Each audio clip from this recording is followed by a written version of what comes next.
Selamat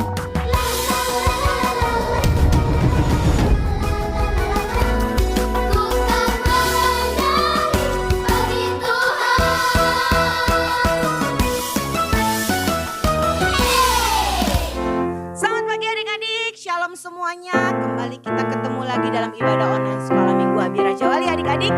Ayo adik-adik, kita mau siapkan hati kita mau memuji Tuhan. Sebelum itu kita akan berdoa dulu ya adik-adik ya. Yuk yang di rumah kita mau tutup mata dan lipat tangan, kita mau berdoa sama-sama ya adik-adik ya.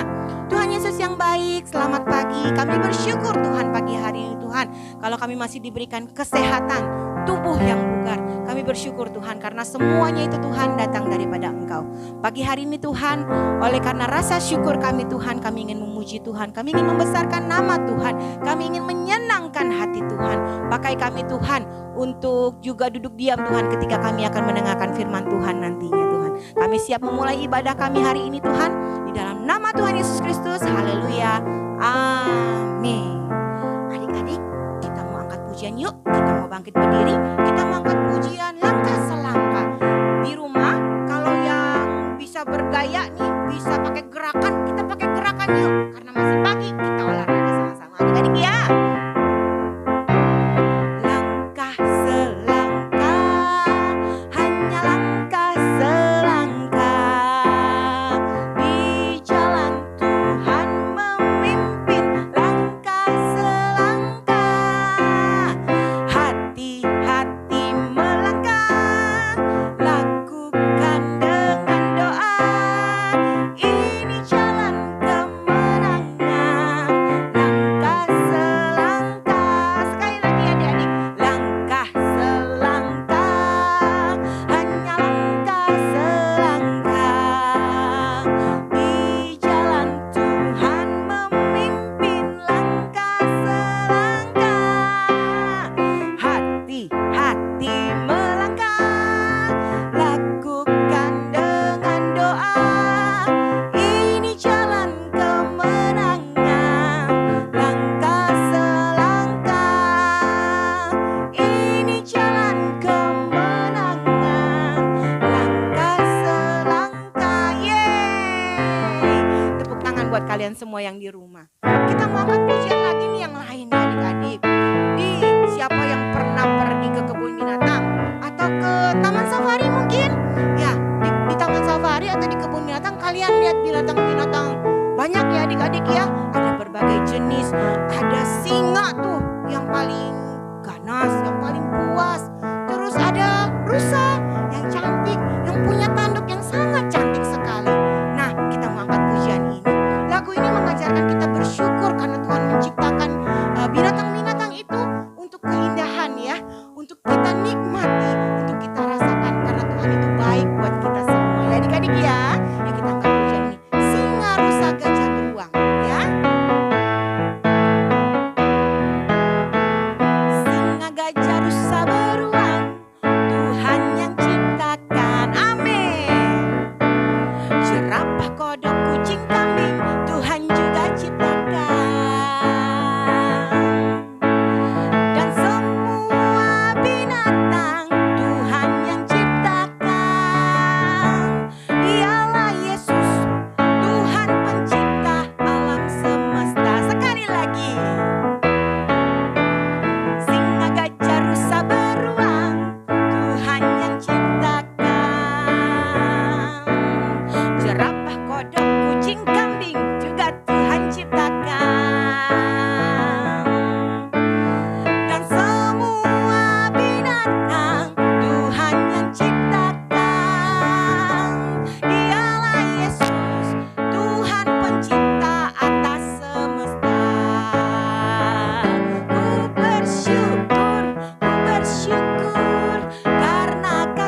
firman Tuhan, kita mau siapkan hati kita. Kita mau katakan kalau kasih Tuhan begitu besar dalam hidup kita. Kita mau angkat pujian ini. Betapa besar kasih-Mu Tuhan.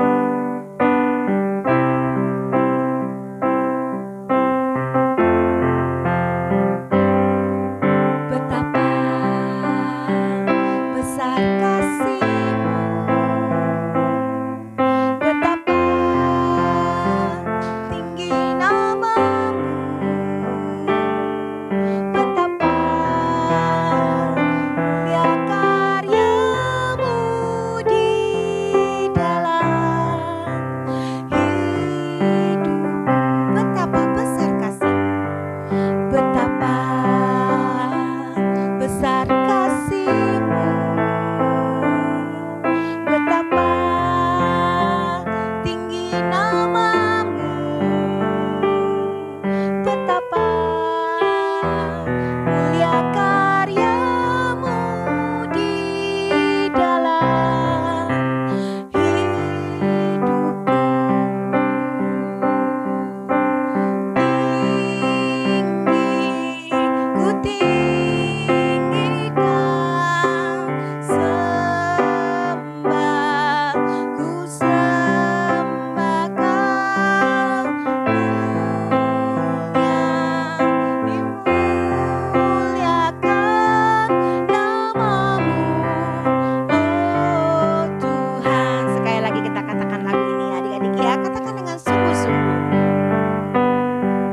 Betapa besar kasih-Mu. Betapa tinggi nama-Mu. Betapa mulia karya-Mu, oh Tuhan. Ku cinta Kau. Tinggi ku tinggikan, sembah ku sembah Kau, mulia dimuliakan nama-Mu, oh Tuhan. Tinggi ku tinggikan, sembah ku sembah Kau, mulia dimuliakan nama-Mu, oh Tuhan. Nama-Mu, oh Tuhan. Nama-Mu, oh Tuhan. Mari adik-adik kita bersatu dalam doa. Terima kasih Tuhan, kami sudah memuji dan membesarkan nama Tuhan. Biarlah kiranya Tuhan semuanya itu Tuhan kami lakukan untuk menyenangkan hati Tuhan. Tuhan, pada pagi hari ini sebentar lagi kami akan mendengarkan firman Tuhan. Kalau Tuhan juga memakai Tuhan guru-guru sekolah minggu kami yang sudah mempersiapkan firman-Mu Tuhan. Pakai mereka Tuhan, tambah hari, tambah cinta Yesus, tambah setia kepada Engkau. Tuhan juga memberkati Tuhan kami semua untuk duduk diam dengar-dengaran akan firman-Mu. Di dalam nama Tuhan Yesus Kristus kami sudah berdoa dan kami siap dengar firman-Mu. Haleluya, amin. Tuhan Yesus memberkati, selamat hari Minggu. Halo teman-teman semua, apa kabar nih? Semoga kalian sehat-sehat aja ya di rumah. Hari ini kita mau mendengarkan firman Tuhan, tapi sebelum itu mari kita bersatu di dalam doa. Tuhan Yesus, terima kasih. Pagi hari ini kita mau mendengarkan firman Tuhan. Kami mau belajar taat supaya apa yang mau Tuhan sampaikan kepada kami bisa mengerti. Terima kasih Tuhan Yesus, kami telah berdoa dan mengucap syukur. Haleluya, amin. Oke, cerita hari ini ada di 2 Raja-Raja 5. Oke, jadi sebelum aku mulai ceritanya, aku mau kenalin dulu nih, ada siapa aja sih di cerita ini. Pertama, ada Naaman, yaitu seorang panglima. Yang kedua, ada istri Naaman. Yang ketiga, ada hambanya istri Naaman. Yang keempat, ada Raja Aram. Dan yang kelima, ada pegawai-pegawainya Naaman. Nah, habis itu ada lagi. Yang keenam ada Raja Israel. Yang kedua ada Nabi Elisa. Dan yang ketiga ada pegawainya atau hambanya Nabi Elisa, namanya Gehazi. Jadi ada 8 orang ya. Oke, kita mulai dulu. Jadi Panglima Naaman ini teman-teman pasti pernah dengar ya ceritanya ya. Jadi Naaman ini adalah seorang panglima yang sangat disukai, yang sangat disayang-sayang gitu. Karena dia pernah dipakai Tuhan untuk memberikan kemenangan kepada orang Aram. Tapi suatu hari nih Naaman, panglima Naaman ini terkena penyakit kusta. Teman-teman tahu ya penyakit kusta itu gatal-gatal, sakit, perih, pokoknya nggak enak gitu ya. Nah, tadi teman-teman ingat ya, ada istrinya Naaman dan hambanya istri Naaman. Nah, hambanya istri Naaman ini dia kasih tahu, sekiranya tuanku menghadap nabi yang ada di Samaria itu, maka tentulah nabi itu akan menyembuhkan dia dari penyakitnya. Jadi hambanya istri Naaman kasih tahu ke istri Naaman kayak gitu. Lalu istri Naaman kasih tahu ke Naaman. Nah, Naaman setelah mendengarkan ini, dia jadi pengen disembuhin. Siapa sih yang gak mau sembuh dari sakit? Gitu kan. Lalu akhirnya Naaman kasih tahu ke Raja Aram kalau dia mau ketemu seorang nabi di Israel nih. Aku mau disembuhin di sana. Raja Aram pastinya mengizinkan supaya sembuh kan. Raja Aram juga menulis surat buat Raja Israel gitu. Terus suratnya dibaca oleh Raja Israel. Suratnya kayak gini. Sesampainya surat ini kepadamu, maklumlah kiranya bahwa aku menyuruh kepadamu Naaman pegawaiku supaya engkau menyembuhkan dia dari penyakit kustanya. Tapi Raja Israel responnya malah kayak gini teman-teman. Allahkah aku ini yang dapat mematikan dan menghidupkan, sehingga orang ini mengirim pesan kepadaku supaya aku sembuhkan seorang dari penyakit kustanya. Tetapi sesungguhnya perhatikanlah dan lihatlah, ia mencari gara-gara terhadap aku. Jadi sepertinya nih ada terjadi salah paham ya. Ada salah paham antara Raja Israel dengan suratnya Raja Aram. Tetapi berita ini terdengar oleh Nabi Elisa. Akhirnya Nabi Elisa bilang ke Raja Israel, udah bawa orang itu kepada aku akan sembuhin dia. Akhirnya ya udah, Raja Israel serahkan Panglima Naaman kepada Nabi Elisa. Dia jalankan Panglima Naaman ke rumah Nabi Elisa. Sesampainya Panglima Naaman ini cuma di depan rumah Nabi Elisa. Dan bahkan pesan dari Nabi Elisa kepada Naaman ini disampaikan oleh Gehazi, yaitu orang suruhannya Nabi Elisa. Jadi Nabi Elisa lewat Gehazi menyuruh Panglima Naaman untuk membenamkan diri di Sungai Yordan 7 kali. Habis itu kamu akan sembuh, kamu akan tahir. Kayak gitu. Udah dong, kayak gitu akhirnya pergi Naaman jalan. Tapi suasananya hati Panglima Naaman itu lagi kesel. Pertama, karena kenapa Nabi Elisa nggak langsung aja ketemu aku, terus kenapa nggak langsung tumpang tangan sembuhin? Misalnya di sini ada penyakit kusta, terus ditumpang tanganin, terus hilang gitu. Kenapa nggak kayak gitu? Kenapa malah nyuruh aku pergi ke Sungai Yordan, terus membenamkan diri? Padahal ada sungai-sungai yang lebih baik, ada sungai-sungai yang lebih bersih gitu ya. Jadi lagi kesel tuh hatinya Panglima Naaman kan. Terus seiring berjalannya waktu, pegawai-pegawai Naaman bilang seperti ini.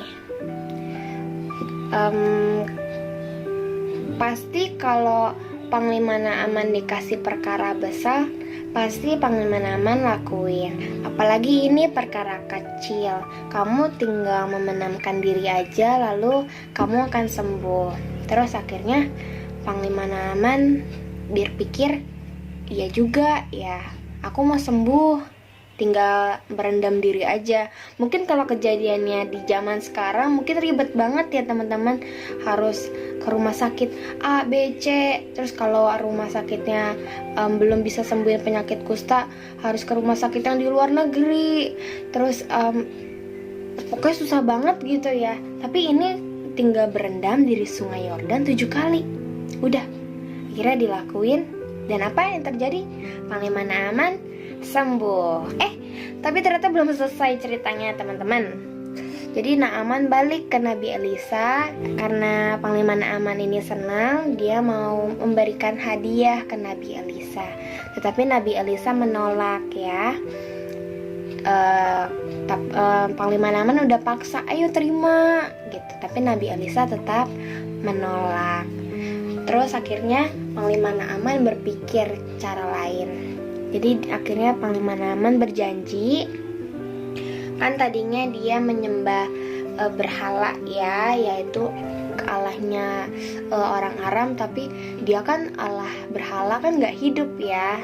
Tetapi karena mujizat yang terjadi, yang dialami Panglima Naaman, akhirnya Panglima Naaman percaya sama Tuhan Yesus. Akhirnya dia berjanji dia gak mau lagi menyembah berhala, melainkan dia mau percaya sama Tuhan Yesus gitu. Akhirnya Nabi Elisa bilang, pergilah dengan selamat gitu. Jadi pulang deh. Terus teman-teman ingat ya, ada Gehazi tadi. Jadi Gehazi ini tahu nih ternyata Panglima Naaman nih sebenarnya mau kasih hadiah, tapi ditolak sama Nabi Elisa. Mendengar kabar itu, Gehazi tuh merencanakan untuk pergi ke Naaman untuk minta hadiahnya. Jadi dia pergi dong tanpa diketahui siapa-siapa gitu. Nabi Elisa juga nggak tahu. Dia nggak kasih tahu ke Nabi Elisa kan. Akhirnya Gehazi pergi ke Naaman, ketemu, dia minta hadiahnya gitu ya. Terus balik pulang lagi. Nah pas sampai pulang, ketemu dengan Nabi Elisa. Nabi Elisa nanya, dari mana Gehazi? Teman-teman mau tahu gak? Gehazi jujur atau bohong? Ternyata Gehazi bohong. Gehazi malah bilang gak kemana-mana. Terus Nabi Elisa akhirnya bilang, intinya Nabi Elisa bilang, aku tahu kamu tuh minta hadiahnya ke Panglima Naaman, terus hadiahnya bisa kamu pakai buat bikin kebun-kebun, bikin tempat pokoknya kandang domba, kambing gitu ya. Karena Nabi Elisa tahu Gehazi berbohong, akhirnya Nabi Elisa bilang, penyakit kusta yang tadi dialami Naaman itu bakal nempel ke Gehazi. Dan bukan Gehazi aja, tapi cucu-cucunya juga dan selamanya. Jadi kayak gitu teman-teman endingnya ya. Jadi ada 2 pesan yang aku mau kasih tahu lewat cerita ini. Yang pertama ini dari kisah Naaman. Aku mau ngajarin teman-teman untuk taat, mulai perkara kecil sampai nanti Tuhan kasih ke perkara besar. Teman-teman juga harus taat ya. Sama kayak Panglima Naaman akhirnya mau berendam di Sungai Yordan gitu. Sama kayak teman-teman juga harus taat sama perkara kecil. Yang kedua yaitu jujur. Kalian harus jujur. Jangan mengikuti sikap berbohong kayak Gehazi ya. Karena kalau teman-teman berbohong, nanti teman-teman akan menerima balasannya.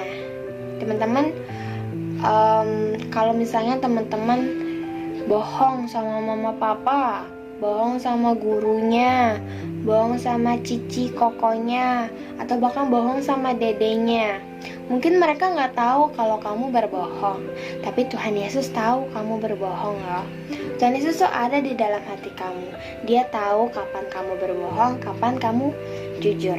Kalau kamu berbohong, Tuhan Yesus sedih. Tapi kalau kamu jujur, Tuhan Yesus pastinya senang. Jadi ingat ya, dua, yang pertama taat, yang kedua jujur. Kalian harus ingat loh, dan ini harus dilakukan. Karena kalau kalian lakukan, pasti orang-orang di sekitar ini sadar, wah ternyata anak Tuhan Yesus tuh baik ya gitu. Ternyata taat, ternyata jujur, mau belajar gitu. Jadi teman-teman ingat ya untuk taat dan jujur. Firman Tuhannya selesai di situ dan ceritanya juga selesai. Sekarang ayat hafalan. Ayat hafalan hari ini ada di Amsal 13 ayat 13. Isinya seperti ini. Siapa meremehkan firman, ia akan menanggung akibatnya.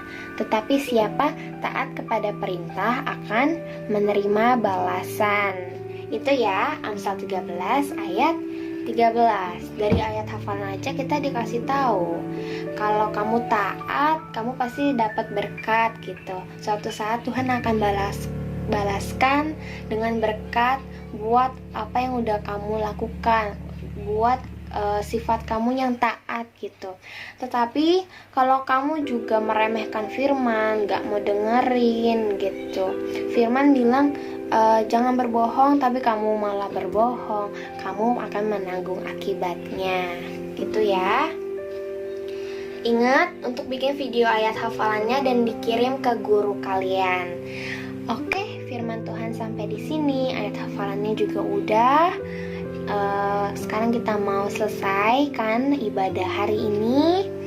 Mari kita tutup dalam doa. Sikap yang baik, lipat tangan, tutup mata. Tuhan Yesus, terima kasih hari ini aku bisa mendengarkan firman Tuhan tentang Naaman. Aku mau belajar untuk jadi anak yang taat, anak yang tidak berbohong juga. Aku mau belajar untuk jujur. Mungkin sulit untuk dilakukan, tetapi aku percaya Tuhan pasti membimbing aku supaya aku bisa belajar dan suatu saat aku bisa jadi anak yang taat dan jujur dan pastinya menyenangkan hati Tuhan. Tuhan Yesus, aku berdoa buat kita semua supaya sehat selalu, supaya dapat beraktivitas dengan baik. Tuhan menjaga kami dimanapun kami berada dan kapanpun itu. Terima kasih Tuhan Yesus, kami telah berdoa dan mengucap syukur. Haleluya. Amin. Oke, see you teman-teman.